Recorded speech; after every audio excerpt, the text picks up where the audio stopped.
கோவை ஜீவஜோதி கலை தொடர்பகம் பெருமையுடன் வழங்கும் மாதா தொலைக்காட்சியின் அறம்சை நிகழ்ச்சிக்கு உங்களை வரவேற்பதில் மற்றற்ற மகிழ்ச்சி கொள்கிறேன். நான் உங்களில் ஒருவன் கேமி ஏஜே. இந்த நிகழ்ச்சி பெற்றோர்களுக்கான பிள்ளை வளர்ப்பின் அரிச்சுவடி. வழக்கமா ஒரு பக்கம் பேரண்ட்ஸ், இன்னொரு பக்கம் கிட்ஸ், இல்லைன்னா டீச்சர்ஸ், இல்லை நர்சஸ், யாராச்சும் ஒருத்தங்க இருப்பாங்க. என் டாக்டர் கூட இன்னைக்கு இல்லை. அரங்கமே வெறுமையா இருக்கு. உண்மையா சொல்ல போனா நம்ம வாழ்க்கையும் ஒரு 1.5 வருஷமா இப்படிதான் இருந்தது. ஏதோ லைஃப்ல ஒரு பாஸ் பட்டன் ப்ரெஸ் பண்ணிட்டு திரும்பி விட்ட மாதிரி இப்ப வந்திருக்கும். இந்த மாதிரி தான் இந்த உலகத்துல எல்லாமே, தமிழ்நாடுன்ட்டு இல்லை, மோரோவர் எல்லா இந்த உலகத்தின் அனைத்து கிராமங்கள், அனைத்து நகரங்கள் எல்லாமே ஒரு ஸ்தம்பித்து போன ஒரு நிலைமை. இப்போ அந்த இயல்பு வாழ்க்கைக்கு திரும்பி வந்திருக்கிறோம். இயல்பு வாழ்க்கையில எல்லாமே திரும்பி வந்ததுக்கு அப்புறம் கடைசியா வந்தது பள்ளிக்கூடங்கள். குழந்தைகள் இப்பொழுது வீட்டுக்குள்ள இருந்து மறுபடியும் கல்வியகங்களுக்கு போறாங்க. அந்த போகக்கூடிய தருணம் இந்த குழந்தைகளுக்கு எப்படி இருக்க போகுது? அந்த குழந்தைகளை வரவேற்கக்கூடிய ஆசிரியர்களுக்கு அது எப்படி இருக்க போகுது? இத்தனை ஆண்டு காலமாக 1.5 வருஷத்துக்கு முழுமையா வீட்டுக்குள்ள இருந்த குழந்தைகள் பள்ளிக்கூடங்களை எப்படி பார்க்க போறாங்க? அதுதான் இந்த வாரம், இனி வரக்கூடிய சில வாரங்களிலும் அறம்சை நிகழ்ச்சியில் பார்க்க இருக்கிறோம். தொடர்ந்து நிகழ்ச்சிக்குள் பயணிப்போம். நிகழ்ச்சிக்குள் பயணிப்பதற்கு இப்போ இந்த அரங்கத்தை ஃபில் பண்ணுவோம். பள்ளிக்கூடங்களுக்கு திரும்ப செல்வதை போல பிள்ளைகள் நம்ம அரங்கத்திற்கு வருகிறார்கள்.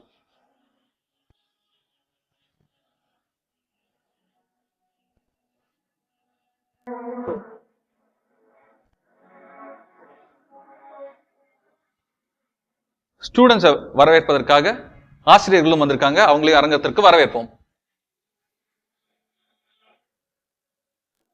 ஏறத்தாழ ஒரு கல்வி நிலைய செட்டப் இல்லைங்களா? ஸ்டூடெண்ட்ஸ் ஒரு பக்கம், இன்னொரு பக்கம் ஆசிரியர்கள்னு சொல்லிட்டு. இப்போ நான் இந்த நிகழ்ச்சியை முதல்ல ஸ்டூடெண்ட்ஸ் இருந்து தொடங்கணும்னு நினைக்கிறேன். ஓகே, எவ்வளோ நாள்? ஒரு 18 months இருக்கும்ல, 18 மாதங்கள் நம்ம பள்ளிக்கே போகாம இப்போ பள்ளிக்கு போக போறோம். ஸோ இப்போ முதல்ல உங்ககிட்ட கேட்க விரும்புறது என்னன்னா, ஸ்கூலை எவ்வளோ மிஸ் பண்ணீங்க இந்த ஒரு 18 months? ஸோ யாராச்சும் ஒருத்தங்க ஸ்கூலை எவ்வளோ மிஸ் பண்ணீங்க? யா, ஸ்கூலுக்கு போனால் ஃபுல்லாக ஃபன்னாக இருக்கும். என்ன ஃபன்? அதான் என்ன ஃபன்னு மிஸ் பண்ணுறதுங்கிறது தான். என்ன, ஃப்ரெண்ட்ஸை பார்க்கலாம். ஓகே. ஸோ அங்கே கேம்ஸ்லாம் இருக்கும். ஸோ இதே வீட்டில் நம்மளுக்கு அது கிடைக்காது. மோஸ்ட்டாக ஸ்கூலுக்கு போனால் படிக்கிற தவிர மற்ற எல்லாம் பண்ணலாம். மற்ற எல்லாமே பண்ணலாம். ஓகே. ஸோ அது ஓகே. நீங்க என்ன மிஸ் பண்றீங்க ஸ்கூலுக்கு போனதுக்கு? போகாம இருந்த இந்த ஒரு 18 மாசம் என்ன மிஸ் பண்ண? பிடி பீரியட் தான் ஃபர்ஸ்ட் மிஸ் பண்ணேன். பிடி பீரியட் தான் ஃபர்ஸ்ட். ஏன் பிடி பீரியட்ல என்ன? பிடி பீரியட்ல இருந்துட்டு நிறைய கேம்ஸ் எல்லாம் விளையாடுவோம், ஃப்ரெண்ட்ஸ் எல்லாம் சேர்ந்து விளையாடுவோம். அது ரொம்ப மிஸ் பண்ணேன். ஓகே. எந்த ஸ்டாண்டர்ட் படிக்கிற நீ? 11th ஸ்டாண்டர்ட்ல பிடி பீரியட் மிஸ் பண்றாங்க. ஓகே. இல்ல, அதுவும் இல்லாம 9thலே லாக்டவுன் போட ஸ்டார்ட் பண்ணிட்டாங்க. எப்படியும் 11th போனா பிடி பீரியட் இருக்காதுன்னு தெரியும். 10th ஒரு வருஷம் அப்படியே போயிருச்சு. அதனால பிடி பீரியட் கிடைக்கலன்றது தான் ரொம்ப வருத்தம். ஒரு வருஷம் மொத்தமா உங்களுக்கு இல்லாமே போயிடுச்சு இல்லையா? சோ நீ எதை ஸ்கூல் லைஃப்ல மிஸ் பண்ற அந்த ஒரு 18 monthsல? ஃப்ரெண்ட்ஸை மிஸ் பண்ணுறோம். ஃப்ரெண்ட்ஸ். ஓகே, ஃப்ரெண்ட்ஸை மிஸ் பண்ணியிருக்கீங்க. வேற யாரும்? அதான் ஆல்மோஸ்ட் நாங்கள் இப்போது 18 monthsக்கு அப்புறம் இப்போ போயிட்டுருக்கோம். ஸோ முக்கியமாக பிடி பீரியட் தான். எல்லாருமே சொல்கிற மாதிரி பிடி பீரியட் தான் ரொம்ப ரொம்ப மிஸ் பண்ணோம் நாங்கள். அண்ட் அதுக்கப்புறம் வீட்டில் எல்லாம் விளையாடவே இல்லையோ? வீட்டில் இப்போ லாக்டவுனால் கிரவுண்டுக்குள்ளே எதுவும் போக முடியாது. ஸோ எல்லாம் வீடியோ கேம்ஸ் அந்த மாதிரினால அது கொஞ்சம் ஸ்ட்ரெஸ்ஸாக தான் இருந்துச்சு. அது ஸோ எல்லாருமே மேக்ஸிமம் மிஸ் பண்ணுறது பிடி பீரியடு, ப்ளே ஹவர்ஸ். நீ என்ன மிஸ் பண்ண? நான் ஃப்ரெண்ட்ஸை மிஸ் பண்ணேன். ஸோ எல்லாருமே மேக்ஸிமம் மிஸ் பண்ணது ஃப்ரெண்ட்ஸை, பிடி பீரியட்ஸை. ஆனால் யாருமே ஸ்டாஃபை மிஸ் பண்ணவே இல்லை. டீச்சர்ஸை சொல்லி கொடுக்குறவங்கள மிஸ் பண்ணவே இல்லையா? ஆன்லைன் கிளாஸ் மைக்கில் சொல்லிடு. அதெல்லாம் தான் ஆன்லைன் கிளாஸில் வந்தாங்களா ஜி? ஆன்லைன் கிளாஸில் வந்தாங்க. Okay, fine. ஸோ குழந்தைகள் ஆன்லைன் கிளாஸில் உங்களை பார்த்துட்டு இருந்ததுனால தான் டீச்சர்ஸை மிஸ் பண்ணலே தவிர மற்றபடி அவங்க ஸ்கூலில் இருந்தது. ஃபைன். ஸோ இப்போது 18 மாதங்கள் ஸ்கூல் லைஃப்பை நீங்கள் இவ்வளோ மிஸ் பண்ணதுக்கப்புறம் இன்றைக்கி திரும்பவும் ஸ்கூலுக்கு போகிறோம். பேக் டு ஸ்கூல், மீண்டும் பள்ளிக்கு செல்கிறோங்கிற மாதிரி. இப்போது போயிட்டீங்க, ஆல்ரெடி போயாச்சு. ஒரு வாரம் கிட்ட போயிருப்பீங்கன்னு நினைக்கிறேன் இல்லையா? இந்த 1 week போனதுக்கப்புறம் எது எப்படி நினைக்கிறீங்க? சபா வீட்லயே இருந்துருக்கலாம்டா, ஏன்டா ஸ்கூலுக்கு வந்தோம் அப்படிங்கிற மாதிரி எதுவும் யோசிக்கிறீங்களா? இல்ல தப்புச்சோண்டா வீட்டுல இருந்து ஸ்கூலுக்கு நல்லா இருக்கும் அப்படின்னு நினைக்கிறீங்களா? ஹோம்ஒர்க் கொடுக்குற டைம்லலாம் வீட்லயே இருந்திருக்கலாம்னு தோணும். ஆனா மித்தபடி ஸ்கூல்ல இருக்க ஆன்லைன் கிளாஸ்ல ஹோம்ஒர்க்கே கொடுக்கறது இல்லையா? ஆன்லைன் கிளாஸ்ல இருந்துட்டு நீங்க ஒரு நாள் இருக்கும். ஆனா இப்போ ஒரு நாள் விட்டு ஒரு நாள் ஸ்கூல்ன்றனால எல்லா சப்ஜெக்டோட ஹோம்ஒர்க்கையும் மொத்தமா கொடுத்து. ஆன்லைன் கிளாஸ்லனா ஹோம்ஒர்க்கை டபாய்க்கலாம், இங்க டபாய்க்க முடியாது. அதான் மேட்டர் இல்லையா? ஓகே. வேற என்னலாம்? ஆன்லைன் கிளாஸஸா இல்ல இப்போ ஸ்கூலா? எது பெட்டரா இருக்கு? அண்ட் இப்போ வந்துட்டு ஸ்கூலுக்கு போகிறனால ஏர்லி மார்னிங்கே எந்திரிக்கணும், அது கொஞ்சம் இதாக இருக்குது. ஏன்னா ஆன்லைன் கிளாஸ்னால நம்ம டைமுக்கு அது இப்போ 9 மணிக்கு ஆன்லைன் கிளாஸ்னால் நம்ம 8:55 கூட எந்திரிச்சு நம்ம ஃபோன் ஆன் பண்ணிக்கலாம். சும்மா பல்ல விளக்காம தப்புன்னு எடுத்து உட்காந்தமா போடுற ஒரு டிஷர்ட்டா உட்காந்தமான் இருக்கலாம் இல்லையா? வெரி குட் வெரி குட், நல்லது. இதுல வந்து நிறைய உண்மைகள் வெளியில வருது. ஓகே, நீ எது வந்து பெட்டர்னு நினைக்கிற? ஸ்கூலுக்கு போகிறது பெட்டர். அப்படியா? ஏன்? இல்லை, ஆன்லைன் கிளாஸ் போர் அடிச்சிச்சு. ஓகே, 1.5 வருஷத்துல வந்து ஆன்லைன் கிளாஸ் போர் அடிச்சிச்சு. So school is better. Better. Okay fine, சரி. சோ இப்போ வந்து ஆன்லைன் கிளாஸை விடவும் ஸ்கூல் ஒரு சிலருக்கு பெட்டரா இருக்குது. ஸ்கூலை விடவும் ஆன்லைன் கிளாஸ்லயே இருந்திருக்கலாம் அப்படிங்கிற மாதிரி ஹோம் ஒர்க் சமயத்துல, இல்லைன்னா வந்து எந்திச்சு போறதுக்கு சோம்பேறித்தனம், அந்த மாதிரி விஷயங்கள்ல வேற இதெல்லாம் சொல்லலாம். அந்த மாதிரி யூ ஹேவ் எனிதிங்? மிஸ்ஸை கலாய்ப்போம் லாஸ்ட் பெஞ்சில் இருந்து, அது ஒரு மாதிரி இதாக இருக்கு. நான் இதை உங்ககிட்ட இருந்து எதிர்பார்க்கல, அவங்க யாராவது சொல்லுவாங்கன்னு எதிர்பார்த்தேன். லாஸ்ட் பெஞ்ச்ல இருந்து மிஸ்ஸை கலாய்ப்பீங்களா? அதை வந்து மிஸ் பண்ணீங்க வீட்டுல இருக்க போகும்போது. ஓகே, ஆன்லைன் கிளாஸ்லயும் கலாய்ப்போம். மியூட் போட்டுட்டு மிஸ்ஸை கலாய்ப்பீங்க. அப்ப ஓகே, மிஸ் லெஃப்ட் ஆயிட்டாங்கன்னா மிஸ்ஸை பத்தி கிண்டல் அடிப்போம். ஓகே, ஜாலியா இருக்கும். மிஸ்ஸை கிண்டல் அடிக்கிறது ஜாலியா இருக்கும். Very good. உங்க மிஸ் எல்லாம் இதை பாப்பாங்க, லிங்க் அனுப்பி விட்டு பார்க்க வச்சிடலாம். ஓகேயா? ஸோ அதை வந்து இப்போ ஸ்கூல்ல போயிட்டு மிஸ்ஸை கலாய்க்கிறதுல ஜாலியா கலாய்ச்சிட்டு இருக்கீங்க, சந்தோஷமா இருக்கு. Fine, very good. குழந்தைங்களுக்கு இவ்வளோ சந்தோஷம், ஸ்கூலுக்கு போறதுக்கு ஒரு சிலருக்கு சந்தோஷமா இருக்கும், ஒரு சிலருக்கு இது இருக்கு, மிக்சடா இருக்கு. ஆசிரியர்களுக்கு இது எப்படி இருக்குன்னு தெரிஞ்சுக்கணும். உங்களுக்கு வந்து திரும்பவும் பள்ளிக்கு போறதுங்கிறது வந்து குழந்தைங்களுக்கு வேணா அது வந்து பேக் டு ஸ்கூல், உங்களுக்கு வந்து அது back to work, back to மறுபடியும் குழந்தைகளை பார்க்கறது. 1 வருஷமா வந்து 1.5 வருஷமா வந்து குழந்தைகளை பார்க்கவே இல்லை. இப்போ மறுபடியும் போய் குழந்தைகளை பார்க்க போகும்போது எப்படி இருக்குது? How to you feel? இந்த திரும்பவும் வேலைக்கு போற மாதிரி இருக்குதா, இல்லை எப்படி இருக்குதுங்கிறது உங்களோட ஃபீலை தெரிஞ்சுக்கணும். இப்போ வந்து பசங்களுடைய ஆட்டிடியூடே வந்து டோட்டலாக சேஞ்ச் ஆகிருக்கு 1.5 வருஷத்துல. இந்த 1.5 வருஷத்துல அவங்களுடைய அந்த ரெகுலாரிட்டி, பசங்களோட ஆட்டிடியூட் எல்லாம் சேஞ்ச் ஆனது. அதுக்குள்ள போவோம் நம்ம. இப்போ உங்களுக்கு எப்படி இருக்கு திரும்ப பள்ளிக்கூடத்துக்குள்ள போறதுக்கு அப்படிங்கிறது தான்? எங்களுக்கு ரொம்ப ஹாப்பியாக இருக்குது, ரொம்ப சந்தோஷமா இருக்கு. ரொம்ப சந்தோஷமா இருக்கு. ஓகே, வீட்டில் இருக்கிறது ஜாலியாக இருந்திருக்கு. இந்த ஆன்லைன் கிளாஸஸ் இதெல்லாம் விட்டுட்டு மறுபடியும் ஸ்கூலுக்கு போகணுமா அப்படிங்கிற மாதிரி? இல்லை, ஆக்சுவலாக நான் வந்து உடற்கல்வி ஆசிரியர். ஓ, அப்போ உங்களுக்கு எல்லாத்துக்கும் பிடிச்ச அவர் தான். அதனால அவங்கள வந்து மிஸ் பண்ணது வந்து எனக்கு ரொம்ப நீங்க தான் ரொம்ப கண்டிப்பா மிஸ் பண்ணிருப்பீங்க. ஏன்னா குழந்தைங்களே உங்களை தான் ரொம்ப மிஸ் பண்ணிருக்காங்க. ஓகே, வேற யாரும்? எங்களுக்கு வந்து ஃபர்ஸ்ட் வந்து குழந்தைகளை நம்ம பார்க்க போகிறோன்றது ஒரு சந்தோஷம்தான். இன்னொன்று வந்து எங்கள் சைடும் வந்து ரொட்டீன் லைஃப்குள்ளே நாங்கள் போகிறோம். வீட்டில் இருந்துட்டு அந்த ரொட்டீன் லைஃப்பை மிஸ் பண்ணிவிட்டு அது ஒரு கொஞ்சம் ஸ்ட்ரெஸ்ஸாக தான் இருந்தது.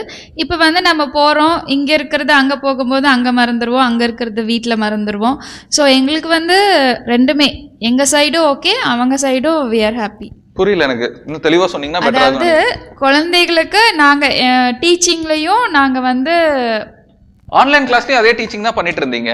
இல்ல, ஆன்லைன்ல தான் அவங்க சொன்னாங்கல்ல என்னென்னலாம் பண்ணுவாங்கன்னு சொல்லி, அது வந்து நமக்கு ஒரு ஃபீட்பேக் கிடைச்ச மாதிரியே இருக்கும். நம்ம வந்து 1 மணி நேரம் ஆன்லைன்ல எடுத்தாலுமே அவங்களுக்கு அந்த சப்ஜெக்ட் மேட்ரு போய் சேர்ந்துச்சான்ற இதே நமக்கு கான்ஃபிடென்ட்டே கிடைக்காது. இதே நம்ம நேர்ல டீச் பண்ணோம்னா ஒவ்வொரு முகங்கள்ல இருந்தும் என்னென்ன வருதுங்கிறது அட்லீஸ்ட் ஒரு 4 பேத்துக்காவது புரிஞ்சிருக்குன்ற கான்ஃபிடென்ட் நமக்கு வரும்.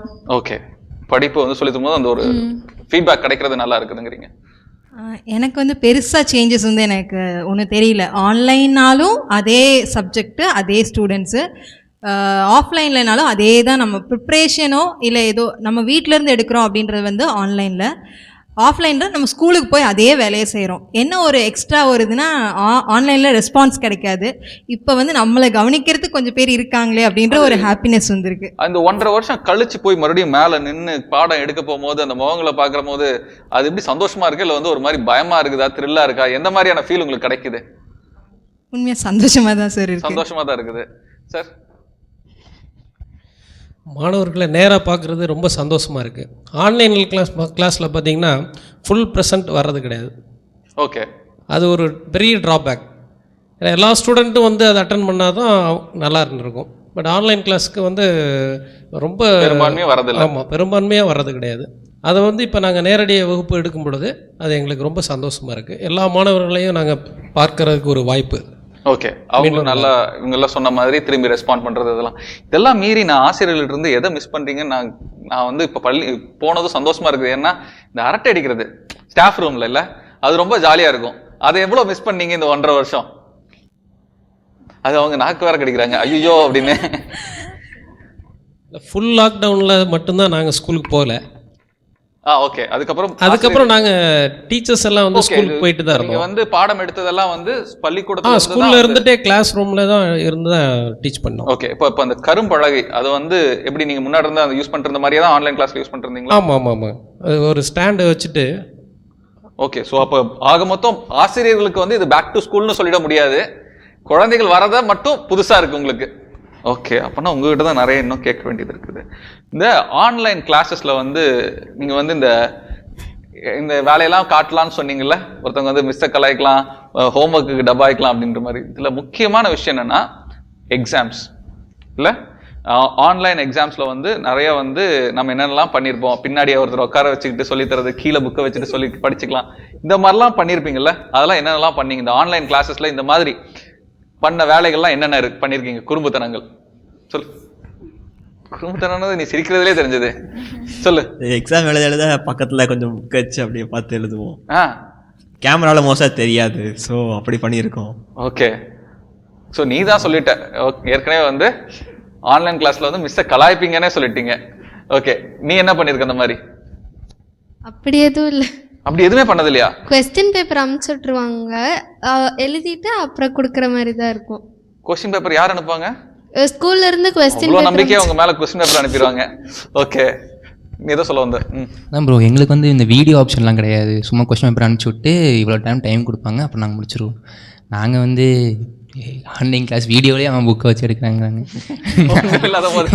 வீடியோவே கிடையாது, நாங்கள் புக்கை பக்கத்துலேயே வச்சு எழுதிக்குவோம். பார்க்கணும், யாருக்கு பார்க்க போகிறாங்க? Very good, very good. ஆனால் அது வந்து ஒரு விதத்தில் நல்லது. இந்த மாதிரியான எக்ஸாம்ஸ் வந்து உண்மையாக சொல்லணும்னா ரொம்ப நல்ல விஷயம். நம்ம மனப்பாடம் பண்ணி தான் எல்லா விஷயமே பண்ணுங்கிற அவசியம் கிடையாது. ஆக்சுவலாக சொல்லணும்னா நீங்கள் பண்ணது தப்பு கிடையாது, புக்கை பார்த்து எழுதுனதோ எதுவுமே வந்து தப்பான விஷயம் கிடையாது. எப்படின்னா மனப்பாடம் பண்ணுங்கிறது வந்து கல்வியினுடைய நோக்கம் இல்லை. கல்வியினோட நோக்கம் என்னன்னா உங்களை தேட வைக்கிறது. ஸோ இன்னைக்கு நீங்க ஒரு புக்கை பார்த்து படிக்கிறீங்க அப்படின்னா அந்த கேள்விக்கான பதில் எங்க இருக்குங்கிறத அந்த புக்கை புரட்டுறீங்க இல்லையா, அந்த தேடல் தான் உங்க வாழ்க்கைக்கு ரொம்ப முக்கியம். So it is not copying. நீங்க என்ன பண்றீங்க, தேடி படிக்கிறீங்க. இது உங்க லைஃபுக்கு யூஸ்ஃபுல்லா இருக்கும். ஸோ நீங்க பண்ணது எதுவும் தப்பான விஷயம்லாம் கிடையாது, ப்ராப்பரான விஷயம் தான். அண்ட் சில கொஸ்டின்ஸ்லாம் எங்களுக்கு கிடைக்கல அப்படின்னா நாங்கள் ரொம்பலாம் தேட மாட்டோம், கூகுளில் இருந்து எடுத்து போனாங்க. அதுவும் தேடுறது தான். கூகுள் சர்ச்ங்கிறது என்ன, தேடல் தான். Very good. மைக்.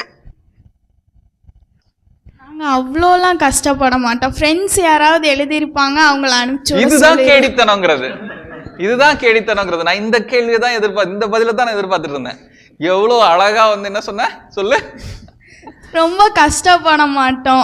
அது ஒரு மாதிரி சோம்பேறித்தனமா போய் சர்ச். நாங்க தான் கிளாஸுக்கே வாட்ஸ்அப் குரூப் வச்சிருப்போமே, அதுல அனுப்பு அப்படின்னா ஒருத்தங்க எழுதுனது அனுப்புனதை அப்படியே. அதுக்கு கஷ்டப்படணும், அவங்க கிட்ட கேட்கணும், ஏய் ப்ளீஸ் டி அனுப்புடி, மிஸ் திட்டுவாங்கடி அப்படின்லாம் நிறைய கேட்கணும் அவங்க கிட்ட. உனக்கு எத்தனை என்னமோ நாங்க பண்ணியிருக்கிறோம் அப்படின்னு ஃபிளாஷ்பேக் எல்லாம் இழுப்போம் அந்த இதை அனுப்புறது. Very good, very good. என்ன சொல்றது, நீ தான் பக்காவா உண்மையை பேசியிருக்கேன்னு எனக்கு தோணுது. இல்லை, எங்களுக்கு ஏற்கனவே அனுப்பிச்சி விட்டுருவாங்க. எனக்கு இருந்துட்டு பார்த்து எழுதணும் அப்படின்ட்டு எதுவும் இருக்காது, அனுப்பிச்சி விட்றதுனால அது படிச்சுட்டு எழுதுறது. சரி, இந்த பார்த்து எழுதுறதை விட்டுட்டு வேற என்னென்ன கேடி வேலையெல்லாம் பண்ணியிருக்கீங்க? கண்டிப்பாக மியூட்டில் போட்டு நிறையா பண்ணுவோம். மிஸ் பிபிடியெல்லாம் அனுப்பிச்சி விட்டாங்கன்னா மிஸ் நம்மளை கேள்வியே கேட்க மாட்டாங்க, பிபிடி பாட்டுக்கு போயிட்டு இருக்கோம். அது பாட்டுக்கும். ஆக மொத்தம் நீங்க யாரும் பிள்ளைங்களுக்கு கிளாஸ் எடுக்கல, அவங்க பாட்டுக்கு வேற எங்கேயோ பேசிட்டு இருந்திருக்காங்க, நீங்க எங்கேயோ கிளாஸ் எடுத்துட்டு இருந்திருக்கீங்க. ஓகே. சம்டைம்ஸ் காலையிலேயே கிளாஸ் ஆரம்பிச்சிருச்சுன்னா கொஞ்சம் இன்ட்ரெஸ்டிங்காக போகும்போது கவனிப்போம், அப்புறம் போக போக போர் அடிச்சிரும் ரொம்ப போன பார்க்க. நீங்கள் நிறைய மிஸ் பண்ணதுங்கிறது வந்து இந்த பிடி பீரியட். ஸோ விளையாட்டுங்கிறது இந்த 1.5 வருஷம் உங்கள் லைஃப்பில் இல்லாமே போயிருக்கும் மேக்ஸிமம். அதாவது ஃபிசிக்கல் ஆக்டிவிட்டீஸ், இந்த விளையாட்டுங்கிறதெல்லாம். இப்போ அது எந்த அளவுக்கு மிஸ் பண்ணீங்க? அதை மிஸ் பண்ண கேப்பை எது வந்து ஃபில் பண்ணுச்சு? ஃபோன் தான். கண்டிப்பாக ஃபோன் தான். மேக்ஸிமம் வந்து நீங்கள் வந்து வீட்டில் வந்து ஃபோனில் தான் இருந்தீங்க இல்லையா? நீ என்ன எது வந்து உன்னை அது ஃபில் பண்ணுச்சு அந்த டைம்? நீ வெளியில போயெல்லாம் விளையாடுவீங்களா நார்மலா ஃப்ரெண்ட்ஸ் கூட? கஷ்டம் இல்லை, பொண்ணுங்க விளையாடுவீங்க. இந்த 1.5 வருஷம் விளையாட முடிஞ்சதா? சம்டைம்ஸ். இப்படி விளையாட முடியாம போன அந்த டைம் எல்லாம் என்ன ஃபில் பண்ணுச்சு? எதால ஃபில் ஆச்சு? ஃபோன் இல்லாட்டி டிவி. ஃபோன் இல்லாட்டி டிவி. So gadgets. உங்களுக்கு? நாங்கள் வந்துட்டு யூடியூப்ல வந்துட்டு சில புது இன்ஃபர்மேட்டிவ் நியூஸஸ் அந்த மாதிரிலாம் நான் அதான் வந்துட்டு நீங்க சொல்லுங்க, என்ன இன்ஃபர்மேட்டிவ் சேனல்ஸ் வந்து லேட்டஸ்டா நீ பார்த்தது ஒன்று சொல்லு, ஒரு இன்ஃபர்மேஷனை. நான் வந்துட்டு கடைசியா வந்துட்டு இந்த அகலாய்வு இதெல்லாம் அந்த அந்த இன்ஃபர்மேஷன்ஸ்லாம் நான் பார்த்தேன். அண்ட் வந்துட்டு ஸ்ரீலங்கனில் அந்த தமிழீழம் அந்த வார் நடந்துச்சு, அதெல்லாம் வந்து பார்த்துருக்கீங்க. Very good. ஸோ வந்து யூடியூப்ல நல்ல நல்ல விஷயங்களை தேடி படிக்கிறதுக்கான டைம்லாம் இருந்தது. ஆக கேஜெட்ஸ் வேற நீ என்ன பண்ணிட்டு இருந்த? விளையாட விட்டாங்களா இந்த 1.5 வருஷம்லாம்? விளையாடவே விட்டாங்க வீட்டில். ரொம்ப பெரிய தப்பு பண்ணியிருக்காங்க உங்க வீட்டில். எப்படி கோவிட் சமயத்தில் நீ இப்போ விளையாண்டு இருந்த? நான் எங்கள் வீட்டு பக்கத்துலேயே ஸ்பேஸ் இருக்கு, அங்கே விளையாண்டு இருந்தேன். ஸோ நீ எதுவும் மிஸ் பண்ணல, விளையாட்ட மிஸ் பண்ணல பெருசா. ஓகே. நீ அப்புறம் என்ன நீ ஃப்ரெண்ட்ஸை மிஸ் பண்ணிட்டு இருந்தேன்னு சொன்ன? நீ போய் விளையாண்டு தான் இருந்திருக்க. ஸ்கூல்ல இருந்த மாதிரி இல்லை. என்ன இல்லை? ஸ்கூல்லனா ஜாலியாக இருக்கும். ஸோ பாதி நேரம் தூங்கிட்டு பாதி நேரம் அப்படி போயிடும். ஸோ பாதி நேரம் music keyboard player. Okay. So music சம்மந்தமாக யூடியூப்பில் வீடியோஸ்லாம் பார்த்துட்டு அப்படி போயிடும் மோஸ்ட்டாக. ஓகே. ஸோ சம்டைம்ஸ் கால் பேசிட்டு ஃப்ரெண்ட்ஸ் கூட. எல்லாம் ஃபோன் தான் ஆக மொத்தம். கேம் வேற இந்த டைம் தான். ஓகே. நீ சில நேரத்தில் தூங்கிடுவோம், சில நேரத்தில் வந்து வெப் சீரிஸ் போயிட்டுருக்கும். Web series? நெட்ஃப்ளிக்ஸ், அமேசான் இந்த மாதிரி வந்து எதனா ஒரு இதில் வந்து ஓடிடியில் வந்து வெப் சீரிஸ் பார்த்து வெப் சீரிஸ் மூவிஸு. அப்புறம் சில டைம் வந்து சாப்பிட்டு தூங்குறது தான் நமக்கு வேலை. அதை விட வேறு வேலை கிடையாது. வேறு வேலை தெரியல. ஓகே. நீங்களாம் என்ன பண்ணிட்டு இருந்தீங்க இந்த 1.5 வருஷம்? நீ சொல்லிட்டேன்னு நினைக்கிறேன். நீ என்ன பண்ண? நீ தான் சொல்லணும். அப்பா அதிகமாக விளையாட விட மாட்டார், வெளியே போக விட மாட்டார். அது வந்து ரோட்டு மேலேயே வீடுங்கிறதுனால அதிகமாக வெளியே போக அதனால நீ பெருசாக மிஸ்ஸும் பண்ணலாத. ஆமாம். அதுக்கு முன்னாடி ஃபஸ்ட்டு லாக்டவுன்லலாம் அப்பா கூட தாயம் விளையாடுவேன். நைட்டு ஒரு 12 ஒரு 2-3 மணி வரையில தாயம் விளையாடுவோம். அது ஜாலியாக இருக்கும் அப்பா கூட இருக்கும்போது. ஆனால் இப்போ வந்து அப்பாவுக்கு அதிகமாக வேலை இருக்கிறனால அதனால கொஞ்சம் இதாக இருக்குது. அதனால என்ன பண்ணிட்டு இருப்ப அந்த நேரத்தில்? அந்த நேரத்தில் ஃபோன் தான் பார்த்துட்டு இருக்கோம். நாங்கள் வேற என்ன பண்ண போகிறோம்? ஃபோன் தான். ஓகே. ஸோ பெரும்பாலும் குழந்தைகள் இந்த 1.5 வருஷம் வந்து நம்ம கொடுக்க வேண்டாம்னு நினச்சிட்டு இருந்த அந்த ஃபோனோட தான் மேக்ஸிமம் செலவழிச்சிருக்காங்க. இந்த நேரத்தில் தான் we need a support from outside. So we'll call Dr. Shilpa Terence, குழந்தைகள் மற்றும் இளம் பருவத்தினருக்கான நிபுணர். நம்ம ஷோ வழக்கமாக நடத்துகிறவங்க அவங்க தான். we'll call her to the stage. Doctor,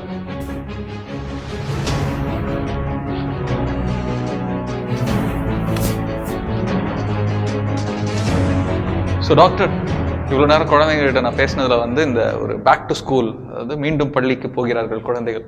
so இப்போது அவங்க அது பற்றி அதுக்கப்புறம் போகலாம். ஆனால் இந்த 1.5 வருஷம் மொத்தமும் அவங்க ஆக்குப்பை பண்ணி வச்சுருந்தது எதுன்னா இந்த கேஜெட்ஸ். பள்ளிக்கூடமும் ஆசிரியர்களும் கேஜெட்ஸ் மூலியமாக தான் குழந்தைங்களை போய் வரைஞ்சிருக்காங்க. இன்னொரு விதம் என்னென்னா அவங்களுடைய விளையாட்டு நேரங்களையும் இந்த கேஜெட்ஸ் தான் ஃபில் பண்ணியிருக்கு. இப்போ நம்ம என்னதான் இந்த கேஜெட்ஸ் பற்றி நிறையாவே பேசிட்டாலும், இந்த கேஜெட்ஸ் நல்லதே கொடுத்துருந்தாலும், மியூசிக் தான் படிச்சிருக்காங்க, இன்னும் இந்த வயசில் அரசியல் தான் படிச்சிருக்காங்க, அரசியல் ரொம்ப அவசியமான விஷயம், அதை தான் படிச்சிருக்காங்க. இதெல்லாம் இருந்தாலுமே கூட இந்த கேஜெட்ஸோட டைம் இவ்வளோதான் அப்படின்னு எப்படி சொல்கிறது? நல்லதாக தான் படிக்கிறாங்க. ஸோ இதில் என்ன தப்பு இருக்குது அப்படிங்கிற மாதிரி தான் இருக்குது. நம்ம இப்போ வர வர வர வர இந்த கேஜெட்ஸ் குழந்தை கையில் இருக்கல என்ன தப்பு இருக்குது அப்படிங்கிற மாதிரி தான் இருக்குது. ஸோ அதில் இவ்வளோ நேரம் தான் இருக்கணும் அப்படின்னு நம்ம எப்படி வரையறுக்கிறது? இல்லைன்னா இல்லாமல் போச்சுன்னா, இந்த வரையறைக்குள்ளே இல்லாமல் போச்சுன்னா என்ன பிரச்சனை வரும்? இந்த தலைப்பு 1 வாரத்திலேயோ இல்லை 2 வாரத்திலேயோ முடிஞ்சிறது இல்லை. இது நிறையா பேச வேண்டிய தலைப்பு, இன்னும் விவாதிப்பதற்கு நிறையா இருக்குது. எனவே அடுத்த வாரமும் இதே தலைப்பில் விவாதிப்போம். அதுவரை உங்களிடமிருந்து விடைபெறுவது நான் உங்களில் ஒருவன் கேமி ஏஜே. இது மாதா தொலைக்காட்சியின் அறம் செய். மீண்டும் சந்திப்போம்.